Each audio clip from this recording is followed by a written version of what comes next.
তাহলে আজকে আমরা শিখবো প্রশোধন। গত ক্লাসে আমরা কি দেখছিলাম বলতো?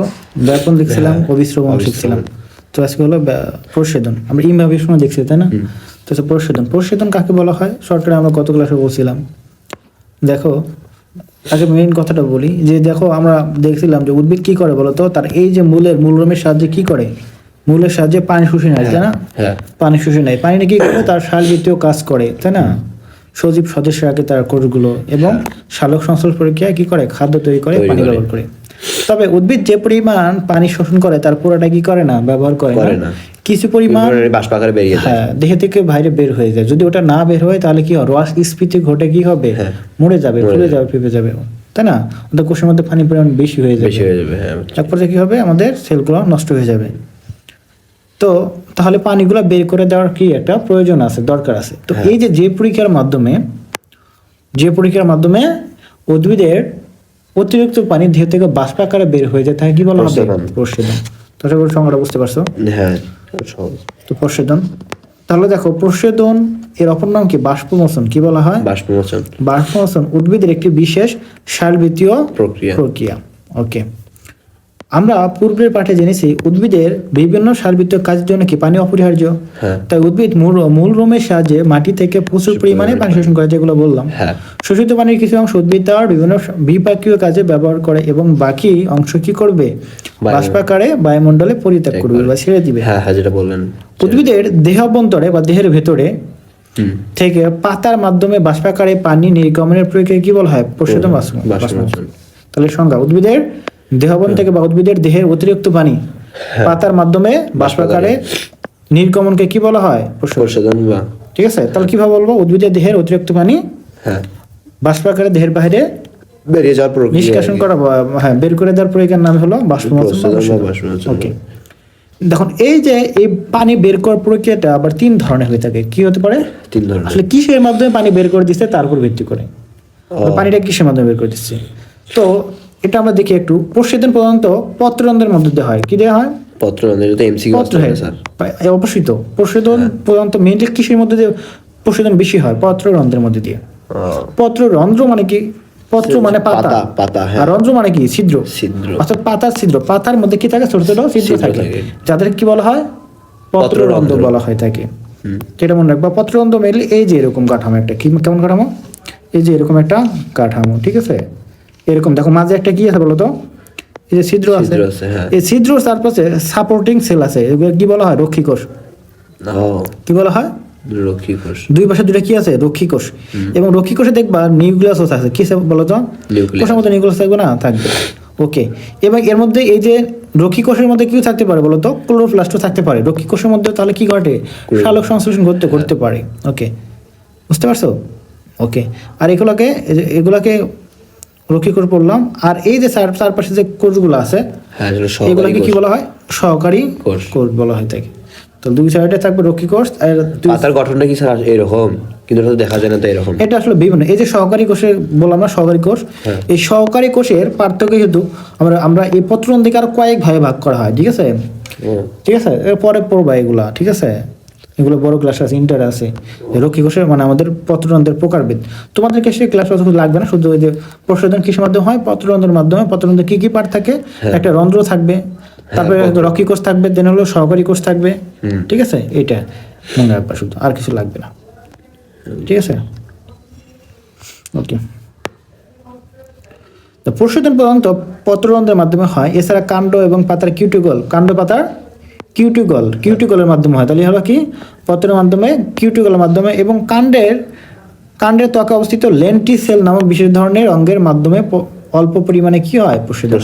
তাহলে কয়টা জিনিস পেলাম, 3টার মাধ্যমে, পত্ররন্ধ্রের মাধ্যমে, কিউটিকলের মাধ্যমে, আর হলো লেন্টিসেলের মাধ্যমে। এখন কথা হলো এই প্রশোধন কোথায় হচ্ছে তার উপর ভিত্তি করে কিসের মাধ্যমে হচ্ছে 3 ভাগ করা হয় প্রশোধনকে। একটা হলো কি পত্ররন্ধ্রীয়, অর্থাৎ যে প্রশোধন পত্ররন্ধ্রের মাধ্যমে হয়। আর একটা হলো ত্বকীয় বা কিউটিকুলার প্রশোধন, কিউটিকুলার মাধ্যমে হচ্ছে। একটা কি লেন্টিকুলার প্রশোধন বা লেন্টিসেল। লেন্টিসেল মানে কি, দেখবো যে লেন্টিসেল হলো কি, যে মনে করো যে কিছু উদ্ভিদ আছে না, গাছ দেখবা কাণ্ডে যেটা আর কি বডিতে অনেক বাকল ফেটে যায়, না, এভাবে করতে মতো হয় না, বাকল ফেটে যায়, ওইটাকে বলা হয়, ওই জায়গাটা দিয়ে মনে করো পানি বের হয়ে আসে। আমরা তো দেখতে পাই না তো, আমরা তো পানিকে বাষ্প আকারে বের হয় দেখবো না তো। তো এরকম ফাটা তো দেখো নাকি গাছের গায়ে ফাটা, ওটাকে বলে লেন্টিসেল। তো এখান দিয়েও তো মনে করো যেহেতু তাপ পড়ে, তো এখান দিয়ে বাষ্প আকারে পানি বের হয়ে যায়। এই কি বলা হবে, এই যে বের হয়ে যাচ্ছে এটাকে বলা হবে লেন্টিকুলার প্রস্বেদন। বুঝতে পারছো? এরকম অবস্থা, বাগল ফেটে যায়। এখন দেখো তোমাদের পার্সেন্টেজ মনে হয় দেওয়া নাই।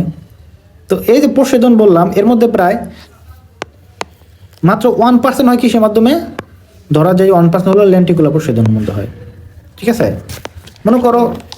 আর এই যে কুটিকুলার মনে করো 3 থেকে 5% মানে পানি বের হয়ে যায়। হ্যাঁ, তো এটা মেনলি 95% মতো আমাদের হয়ে থাকে পত্ররন্ধ্রীয় প্রস্বেদন, মোটামুটি এরকম। এটা আপনি ধারণা দিলাম। 3 থেকে 5% না? হ্যাঁ, কিউটিকুলার আর লেন্টিকুলার 1%, আর পত্ররন্ধ্রী হলো 95%, মানে বেশিটাই হয় আমাদের পত্ররন্ধ্রের মাধ্যমে। ওকে, বুঝতে পারছো? দেখো পত্ররন্ধ্রের মাধ্যমে কি বেশি হয় না লেন্টিকুলার প্রস্বেদনের মাধ্যমে বেশি হয়? কোনটা দেখো তো, পত্ররন্ধ্র বলা হলো 95%, তাহলে কোনটা বেশি? ও পত্ররন্ধ্র 90% বললাম। হ্যাঁ, লেন্টিকুলার তো 1% শুধু। তো ওটা হয়ে গেছে, ঠিক আছে। হ্যাঁ, ওকে। এখন দেখো সাধারণত অণুবীক্ষণ যন্ত্রের সাহায্যে পত্ররন্ধ্র এবং খালি চোখে কাণ্ডের কি দেখা যায়, লেন্টিসেল সব দেখা যায়। দেখি না, লেন্টিসেল তো আমরা খালি চোখে দেখি, কিন্তু পত্ররন্ধ্র খালি চোখে দেখা যায় না, মনে রাখতে হবে। প্রস্বেদন পরীক্ষা কিভাবে করতে পারো? দেখো এটা যে পড়া নাই, মনে করো সাপোজ এমনিতে বলতেছি যে মনে করো তুমি একটা কি নিছো বলো তো, একটা গাছ নিছো, সতেজ একটা গাছ নিছো, সতেজ একটা গাছ নিছো, এবং গাছটা একটা টবের মধ্যে আছে। কিসের মধ্যে? টবে পর্যাপ্ত পরিমাণে কি আছে? পানি আছে। মাটি তো আছে অবশ্যই, গাছ তো মাটি থাকতে হবে, টবে থাকতে পারবে না। তো একটা টব আছে এখানে, ঠিক আছে, একটা কি এটা টব আছে। টবের মধ্যে একটা কি আছে বলো তো? গাছ। গাছের মধ্যে কি আছে বলো তো? পাতা আছে না, কাণ্ড, শাখা অবশ্য অনেক কিছু আছে, ঠিক আছে। এটা কি? গাছ। তো গাছ। তো এখন আমরা এর কি পরীক্ষা করবো বলো তো? প্রস্বেদন মানে পানি যে বাষ্প আকারে বেরিয়ে যায়। এখানে তো পানি দিলাম আমরা, পর্যাপ্ত পরিমাণ গাছে পানি দিছি, তার মানে এখানে মূলের মাধ্যমে কি করে পানি শুষে নেবে। আচ্ছা, নিলো। তো আমি কি করলাম, এটা নিয়ে মনে করো সাপোজ আমরা রোদ্রে বা আমরা যে কোনো জায়গায় রাখতে পারি, ওটা আমার ব্যাপার না। তো মনে করো এই গাছটা নিয়ে আমরা কি করলাম, একটা পলিথিনতে মুড়ে দিলাম। কি দিয়ে মুড়ে দিলাম? পলিথিন। এই যে একটা পলিথিন দিয়ে এইভাবে মুড়ে এই যে গোড়ার মধ্যে বাঁধিয়ে দিলাম। হ্যাঁ, পুরো টপ জোরে বাঁধা যাবে না, শুধু কোথায় বাঁধলাম? এই কাণ্ডের এখানে বাঁধিয়ে দিলাম। তাহলে আমাদের এই কাগজে মুড়ে থাকলে কি শুধুমাত্র পাতাগুলো, হ্যাঁ, আর কাণ্ডটা। যাই হোক, এখন কথা হলো এই যে চারা গাছটা এখানে যদি আমরা মনে করো কিছুক্ষণ যদি মনে করো রোদ্রে রেখে দাও বা ছায়াতেও রেখে দাও, তাহলে এসব প্রস্বেদন ঘটবে। পানিগুলো তো বের হয়ে যাবে না, তাহলে এগুলো এই যে পলিথিনের গায়ে দেখবো ফোটা শিশির জমা আছে, পানি জমা আছে। তাহলে পানিগুলো কোথা থেকে আসলো? বাইরে থেকে তো ভেতরে আসতে পারে না, ভিতরে যে বাষ্প আকারে যেগুলো পানি বের হয়ে গেছে, ওগুলো বাষ্প আকারে পানি বের হয়ে গেছে। এটা তার মানে বোঝা যাচ্ছে যে কি উদ্ভিদ পানি ছাড়ে, পানি প্রস্বেদনের মাধ্যমে বের করে দেয়। তো এটাই মনে করে এখানে বলছে। তো এগুলোর উপর রিডিং দিবা, ঠিক আছে? হ্যাঁ, ঠিক আছে। ওকে, প্রস্বেদনের গুরুত্ব। হ্যাঁ, পানি বের করতে না পারলে তো উদ্ভিদ মারা যাবে, এটাই তো 1 নম্বর গুরুত্বপূর্ণ। এখন দেখো উদ্ভিদ জীবনে তাহলে দেখলাম যে প্রস্বেদন কিন্তু দরকার আছে উদ্ভিদে, তাই না? হ্যাঁ, প্রস্বেদন উদ্ভিদের দরকার আছে। কেন দরকার আমি একটু বলি, তো ডিপলি তো পণ্য এখন সুযোগ নেই, তারও বলতেছি। আচ্ছা, মনে করো যে এই যে প্রস্বেদন কেন দরকার, তার আগে বলি উদ্ভিদের তো পানির প্রয়োজন আছে না? হ্যাঁ, পানির মাধ্যমে কি হয় বলতো? আমাদের খাদ্য তৈরি করে। সালোক সংশ্লেষণ প্রক্রিয়া কি লাগে বলতো? পানি লাগে। আমরা জানি যে অনেকগুলো লাগে, সূর্যের আলো লাগে, সূর্যের আলো লাগবে, আসলে কি লাগে? অক্সিজেন লাগে, সরি কার্বন ডাইঅক্সাইড লাগবে। কি লাগবে? কার্বন ডাইঅক্সাইড লাগবে, প্লাস কি লাগে? ক্লোরোফিল লাগবে, ক্লোরোফিল, সাথে কি লাগে? পানি লাগে, তাই না? এগুলা লাগে না? এইগুলোর উপস্থিতি কি হয়? পানি হয়। একটা অনুপস্থিত থাকলে হবে না, পানি লাগবে। ওকে, এবং আমাদের এই যে প্রতিটা সজীব কোষগুলোকে সজীব রাখতে গেলে কি লাগে? পানি লাগে। আমরা জানি কোষের প্রায় 60 থেকে 70% কি বলতো? পানি। তো পানি তো দরকার আছে, পানি তো লাগবে। 60 থেকে 70% তো আমাদের দেহের দরকার না? হ্যাঁ, ওদেরও মোটামুটি এরকম রাফলি ধরা যায় প্রোটিন যেমন আছে 90% মধ্যে কাছে, 80-90% এরকম মোটামুটি অনেকটা আছে। হ্যাঁ, তো পানি আছে আর কি। তো এখন দেখো আবার কি দরকার পড়ে বলতো? অনেক খনিজ লবণ দরকার পড়ে না? এটা কিসের মাধ্যমে হয়? পানির সাথেই তো আসে, পানির মাধ্যমে আসে। যদিও দুইটা শোষণ পরীক্ষা ভিন্ন, তবে পানির মাধ্যমে তো বাহিত হয়, দেহের বিভিন্ন জায়গায় পৌঁছে। এখন কথা হলো পানির মধ্যেই সব উপাদান থাকে স্যার। এখন কথা হলো এই প্রক্রিয়াটা পানি যে গ্রহণ করার প্রক্রিয়াটা আরো স্মুথ হয় কখন, যখন একটা টান কাজ করে, বাষ্পচাপ, কি বলবো আমরা, বাষ্পচাপ। হ্যাঁ, বাষ্পচাপের কারণে। মেইনলি বাষ্পচাপ কেমন, মনে করো গাছের এটা পাতা, একটা কি বলতো, এটা গাছের পাতা। তো মনে করো এই যে একটা এখানে কোষ ছিল, একটা পাতার মতো অনেক কোষ আছে না, এই কোষ থেকে পানি বাষ্প করে বের হয়ে যাচ্ছে, পানি বের হয়ে যাচ্ছে, এরকম ফটাফটা বের হয়ে যাচ্ছে। পানি যখন এদিকে বের হয়ে যাচ্ছে তখন এখানে পানি ঘাটতি তৈরি হবে না, তখন এই আশেপাশে কোষ থেকে কি করে পানিটা টেনে আসবে না, যেখানে ঘাটতি হবে সেখানে কি হবে, বাষ্পচাপের সৃষ্টি হবে। এটাকে বলি আমরা কি বলতো, বাষ্পচাপ। ফলে আশেপাশে কোষ থেকে কি করে পানি টেনে নিবে, ওই কোষ থেকে আসবে, মানে এই কোষে আবার চাপ পড়বে, আবার নিচের কোষ যাবে, এইভাবে একটা গাছের পাতা থেকে কই মূলে চাপটা পড়ে, বাষ্পচাপটা কই যায় মূলে, যার কারণে পানিটা কিন্তু উপর দিকে উঠতে থাকে, কোন দিকে, উপর দিকে উঠতে থাকে। এখন কথা হলো এই যে পানিটা যদি এভাবে বাষ্প আকারে না বের হয়ে যাইতো তাহলে বাষ্পচাপের সৃষ্টি হতো না, হতো? তাহলে যদি বাষ্পচাপের সৃষ্টি না হতো তাহলে প্রয়োজনীয় আয়ন যাইতে পারতো না, প্রয়োজনীয় আয়ন তো কিসের মাধ্যমে আসছে, পানির মাধ্যমে, পানিও যাইতো না, আয়নও যাইতো না, তার মানে কি আছে, প্রশোধনের দরকার কিন্তু আছে, ঠিক আছে, ওকে। এখন কথা হলো প্রশোধনের দরকার আছে, এখন কথা হলো কোনো কারণে, কি বলতো, কোনো কারণে আমাদের দেহে আমাদের কি হচ্ছে, এই উদ্ভিদের পানি যোগান কমে গেছে, মানে শিকড়ে পানি নাই, যেখানে উদ্ভিদটা আছে সেখানে কি নাই, পানি নাই, মাটিতে পানি নাই। এখন কথা হলো প্রশোধন কি থেমে থাকবে না, থেমে থাকবে না, তো প্রশোধন হবে, তো সেই জন্য সূর্যের আলো আছে, ওর প্রশোধন হয়ে যাবে, হবে, কিন্তু তখন যদি সব পানি বের হয়ে যায় উদ্ভিদ কি মারা যাবে না, মারা যাবে, পানির অভাবে কি যাবে, মারা যাবে, ধীরে ধীরে মারা যাবে। এখন কথা হলো দেখো প্রশোধন কিন্তু খুবই দরকারি, আবার কি বলতো, যদি অতিরিক্ত পরিমাণে প্রশোধন হয়ে যায়, অতিরিক্ত পরিমাণে পানি বের হয়ে গেলে মারা যাবে, এই জন্য প্রশোধনকে কি বলা হবে, একটা নেসেসারি ইভিল, নেসেসারি ইভিল বলা হবে, মানে কি বলতো, প্রয়োজনীয় ক্ষতি, একটা প্রয়োজনীয় ক্ষতি বলা হবে। এটা একটু পরীক্ষা কিন্তু বেড়ে বেড়ে আসে, প্রশোধনকে কি বলা হয় কেন, নেসেসারি ইভিল বলা হয় কেন, ঠিক আছে, এই জন্য এটা আমি বললাম যে আসলে দরকার। উদ্ভিদ জীবনে প্রশোধন একটি অনিবার্য প্রক্রিয়া, প্রশোধনের ফলে উদ্ভিদ দেহে থেকে প্রচুর পরিমাণে পানি বাষ্পাকারে বেরিয়ে যায়, এতে উদ্ভিদের মৃত্যু হতে পারে। তাই আপাত দৃষ্টিতে উদ্ভিদ জীবনে প্রশোধন ক্ষতিকর, তাই না, প্রক্রিয়া বলেই মনে হয়।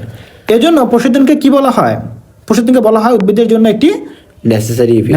এটা ইন্টারে গিয়ে পড়বো, ঠিক আছে, সালবিত পরীক্ষা তখন দেখবো, ইন্টার সরি 19 আছে, ইন্টারও আছে।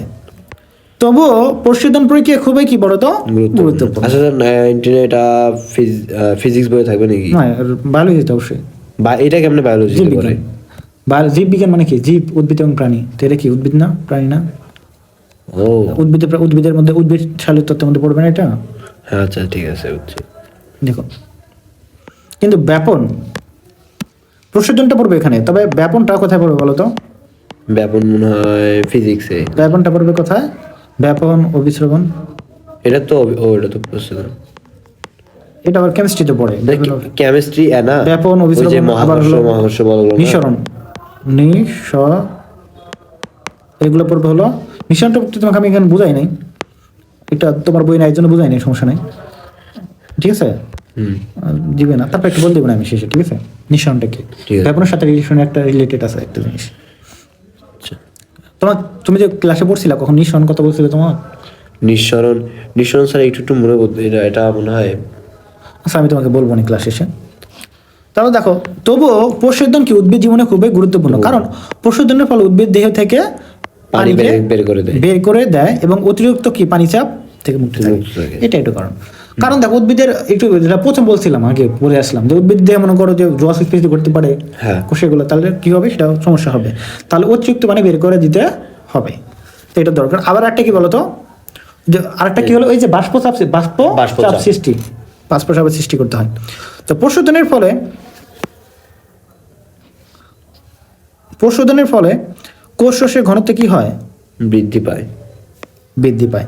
কোষের ঘনত্ব বৃদ্ধি অন্তঃবিস্রবণের সহায়ক হয়ে উদ্ভিদকে পানি এবং খনিজ লবণ শোষণের জন্য সাহায্য করে। আমি যে কথাটা বললাম আর কি, বাষ্পচাপ, এটা তুমি 19 গিয়ে ওটা ওখানে পড়বো আর কি, ঠিক আছে, বাষ্পচাপের ঘাটতি তৈরি হয় আর কি ওখানে, যার কারণে মেল টানটা তৈরি হয় আর কি। তো এটাই সহজ কথায় বলছে, তার কারণ মনে করে একটা কোষ থেকে কি হয়ে যাচ্ছে বলতো, পানি বের হয়ে যাচ্ছে, আরেকটা করে দিচ্ছে, তার মানে এখানে কি ঘনত্ব বেড়ে যাচ্ছে না, আয়নের ঘনত্ব বেড়ে যাচ্ছে না, তার মানে আশেপাশে কোষ থেকে কি যাবে, পানি টেনে নিবে, মেইনলি বিষয়গুলো এরকমই, কিন্তু ওই এখন রিলেটেড মানে সিকোয়েন্সে যাবেই কিন্তু ওই রিলেটেডটাই এখানে ওটা বলতেছি আর কি।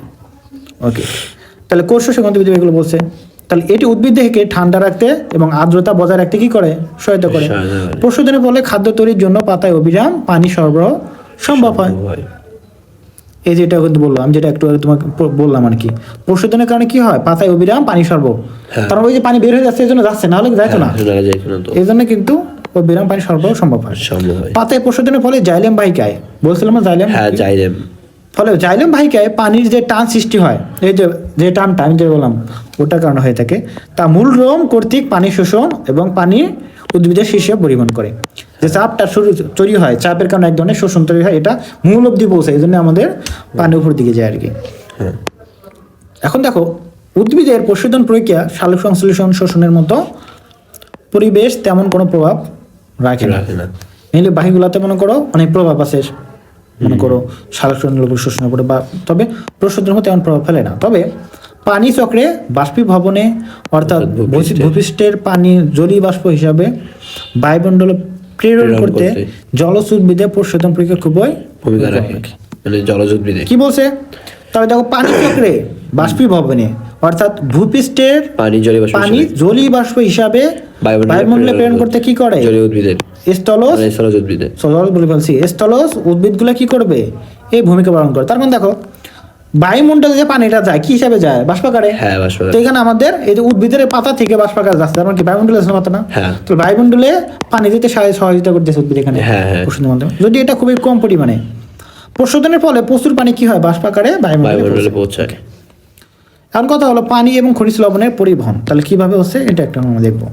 পানি এবং খনিজ লবণের পরিবহন আমরা তো দেখলাম, এগুলো উদ্ভিদের মধ্যে এই কয়েকটা প্রক্রিয়ার সমন্বয়ে কি হয়, পরিবহন হয়ে থাকে। এখন দেখে একটু আমরা জেনেছি যে উদ্ভিদ মূলের মূলরোমের সাহায্যে মাটি থেকে কি করে, পানি এবং খনিজ লবণ শোষণ করে।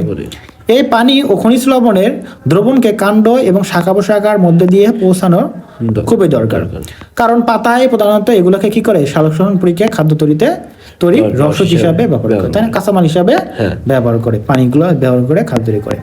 আবার পাতায় তৈরি খাদ্য উদ্ভিদ তার দেহের বিভিন্ন অংশে কি করবে, কাণ্ড পাতা এগুলো পৌঁছে দেবে। তো কার মাধ্যমে এগুলো বলছিলাম, জাইলেম এবং ফ্লেমের মাধ্যমে। উদ্ভিদের মূল দ্বারা কি দ্বারা, মূলের মূল রোম দ্বারা শোষিত পানি এবং খনিজ লবণ মূল থেকে পাতায় পৌঁছানো এবং পাতায় তৈরি খাদ্যবস্তু সারা দেহে পৌঁছানো পড়াকে কি বলা হয়, পরিবহন বলা হয়। তাহলে পরিবহন কাকে বলা হয়, উদ্ভিদের মূল রোম দ্বারা। তাহলে উদ্ভিদের মূল রোম দ্বারা শোষিত পানি খনিজ লবণ পাতায় পৌঁছানো এবং পাতায় তৈরি করে খাদ্য সারা দেহে পৌঁছানোকে কি বলা হয়, পরিবহন বলা হয়। শোষণের মতো পরিবহন পদ্ধতি ও উদ্ভিদের জন্য অতি গুরুত্বপূর্ণ। জাইলেম এবং ফ্লোয়েম নামক কিসের মাধ্যমে, জাইলেম এবং ফ্লোয়েম নামক পরিবহন টিস্যুর মাধ্যমে এটা ঘটে থাকে। জাইলেম কি করবে, নিচ থেকে উপর নিবে, ফ্লোয়েম উপর থেকে নিচ নিয়ে আসবে। জাইলেমের মাধ্যমে মূল দ্বারা শোষিত পানি পাতায় যায় এবং ফ্লোয়েম দ্বারা কি করবে, উৎপন্ন খাদ্য সারা দেহে প্রবাহিত হয়। সুতরাং জাইলেম এবং ফ্লোয়েম হলো উদ্ভিদের পরিবহনের পথ। উদ্ভিদের পরিবহন প্রক্রিয়াটি নিম্নভাবে সম্পন্ন হয়। কিভাবে হয় দেখো তো, এখানে কি বলছে, উদ্ভিদের মূল রোম দিয়ে পানি অভিস্রবণ প্রক্রিয়া, কি প্রক্রিয়া, অভিস্রবণ। ওই দেখলাম ওই যে ঘনত্বের ধীরে মনে করো, যেখান থেকে ওই যে আমরা দেখলাম না ঘনত্বের কি হয়, মনে করো পাতার একটা কোষে মনে করো এখান থেকে পানি বের হয়ে গেল, এখানে ঘনত্ব বেড়ে গেল, এই ঘনত্ব কম তার এখানে গেল, আবার এখান থেকে চলে গেল, এখানে ঘনত্ব বেড়ে গেল, আবার এখানে যাবে, এভাবে নিচের দিকে যাবে। এই জন্য তাহলে কিসের মাধ্যমে যাচ্ছে বলতে পারি, প্রশোধনের মাধ্যমে মূলে যায়, মূল থেকে মূলে পানি আসে কিসের জন্য, তাহলে উদ্ভিদের মূল রোম দিয়ে কি হবে, উদ্ভিদের মূল রোমে দিয়ে পানি অভিস্রবণ প্রক্রিয়ায় এবং পানিতে দ্রবীভূত খনিজ লবণ নিষ্ক্রিয় ও সক্রিয় শোষণ পদ্ধতিতে শোষিত হয়ে জাইলেম টিস্যুতে পৌঁছায়। আমরা তো জানি যে খনিজ লবণ কয় পদ্ধতিতে শোষিত হয়ে থাকে, কত ক্লাসে পড়ছিলাম, একটা সক্রিয় শোষণ, একটা হলো নিষ্ক্রিয় শোষণ। নিষ্ক্রিয় বলতে এখানে শক্তির প্রয়োজন হয় না, আর সক্রিয় বলতে শক্তির প্রয়োজন হয়। ওকে, এখন দেখো এটা এই যে মূল রোম থেকে আমরা তো এটাও বলছিলাম জাইলেম বাহিকা কিভাবে যায়, জাইলেম কোথায় থাকে, ওই যে চিত্র করে দেখাছিলাম না, ওইভাবে জাইলেম বাহিকায় পৌঁছায়। তখন জাইলেমের মাধ্যমে কি যাবে, পাতায় যাবে। জাইলেমের মাধ্যমে উদ্ভিদ দেহে রসের ঊর্ধ্বমুখী কি হয়, পরিবহন হয়। তাহলে ঊর্ধ্বমুখী পরিবহন কিসের মাধ্যমে হয়, জাইলেমের মাধ্যমে। নিম্নমুখী ফ্লোয়েমের মাধ্যমে পাতার তৈরি খাদ্য রসের উভমুখী, মানে উভমুখী বলতে মানে স্যার খাদ্যটা আর কি কার্বন পাতা থেকে মনে কর যেখানে মনে কর নিচের পাতায় তৈরি হলো উপরে উপর দিকে যাবে না কাটে এটা।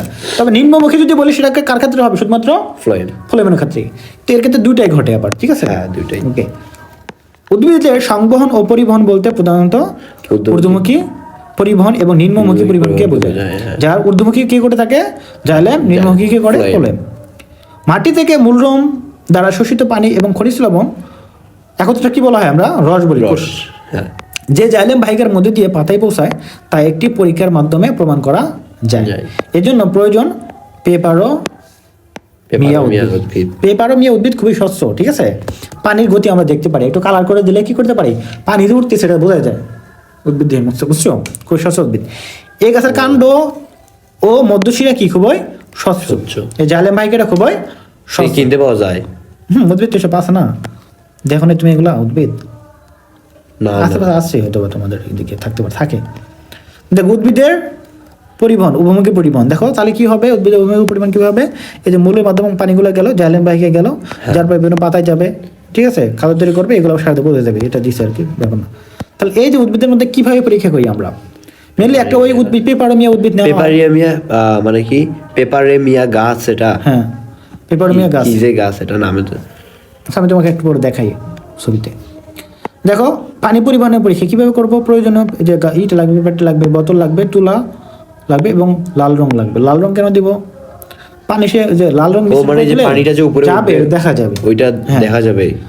একটি নরম কাণ্ডের দোপাটি অথবা পেপারোমিয়া উদ্ভিদ মাটি থেকে মূল সহ তুলে মূলগুলো পানিতে ভালো করে ধুয়ে নিতে হবে, ঠিক আছে? এখন একটি বোতলে পানি নিয়ে তাতে কয়েক ফোঁটা কি লাল রং মেশাতে হবে। তাহলে এরপর কি করবে? গাছের মূল সহ অংশটি রঙিন পানিতে ডুবে রাখতে হবে। তাহলে পানি কি করবে? অবিচরণ পরীক্ষার মাধ্যমে পানি শুষে নেবে না? কয়েক ঘন্টা পরে দেখা যাবে যে কাণ্ড এবং পাতার শিরাগুলো কি হয়েছে লাল রং ধারণ করছে। কেন? তো এই যে লাল পানি শুষে নিচ্ছে। বোতল দেখি গাছটি বোতল থেকে তুলে কাণ্ডের প্রস্তুচ্ছেদ বা লম্বচ্ছেদ করে অনুবীক্ষণ যন্ত্র দেখো এবং তা লিপিবদ্ধ করো। তোমার পরে ওখানে কি এটা দেখতে পারবা। তাহলে এখানে কি আছে দেখলে কি দেখতে পারবা? ওখানে তুমি এই যে পানিগুলো দেখতে পারবা, লাল রং দেখতে পারবা, ঠিক আছে? পাতাও কি লাল হয়ে যাবে? হ্যাঁ সেখানে যাবে না, পাতা ওইভাবে না বোঝা গেলেও কাণ্ডগুলো বোঝা যাবে আর কি, ঠিক আছে? কাণ্ড কিন্তু এইটা গাছই লাগবে, অন্য গাছের হবে না। এই যে দোপাটি গাছও হয়, ঠিক আছে? আর কিছু গাছ আছে যেমন দোপাটি গাছ এবং পেপারোমিয়া গাছ, এগুলো আসলে সস্ত গাছ, এগুলো একদম দেখা যায়, ঠিক আছে? এগুলা নতুন শব্দগুলো কি কি ছিল? ব্যাপন ছিল, অর্ধপদ পর্দা, ভেদ্য পর্দা, অন্তঃবিশ্রবণ আমরা জানি, বহিঃবিশ্রবণ, এবং দেখো এগুলো মিলে আয়ন, কোষরস এবং সক্রিয় শোষণ, নিষ্ক্রিয় শোষণ, প্রশোধন জানি আমরা এগুলো। এগুলো দেখো স্থলজ উদ্ভিদের প্রশোধন ঘটে কি দিয়ে? কি দিয়ে? পত্রতন্ত্র দিয়ে না? স্থলজ, তাই না? কোষ পর্দা এক ধরনের কি বলতো অর্ধভেদ্য পর্দা। ওকে, এগুলা পড়লা, এগুলা একটু পড়বা, ঠিক আছে? ভেদ্য পর্দা কাকে বলা হয়, ব্যাপন কাকে বলা হয়, বুঝছো? সমাধি ইনভাইবেশন বলতে কি বোঝা হয়? ক্লড ধরনের পদার্থের পানি শোষণ করার প্রক্রিয়ার নাম কি বলতো?